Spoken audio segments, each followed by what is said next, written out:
We know he is windmilling, fighting for his life in federal court. But me thinks he hasn't answered any of these lawsuits because he knows if he does, the government can and will use it against them. See, here's the thing: when it was just civil and it was just Cassie, and he thought he could play in our faces, he was happy to play in our face. But now that he knows that the government means business, now that he knows that the government is not allowing him to play in our faces, now that he knows that anything he says can and will be used against him, you notice the way Mark Agnifilo is just sitting there on, Yana, at this time we have nothing more to say. Mark Agnifilo and them are just sitting on mute.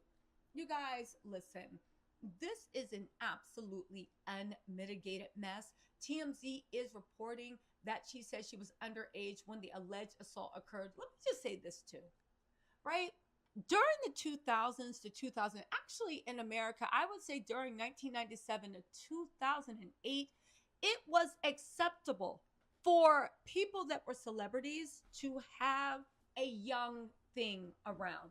What we looked at as assault, what we looked at as rape, what we looked at as DV, but even what we looked at as abuse, right? How many songs were written in the 80s, 90s, and early 2000s about having a tenderoni, having a young thing? I'm talking about rap, rock, have it, whatever you want. About, like, she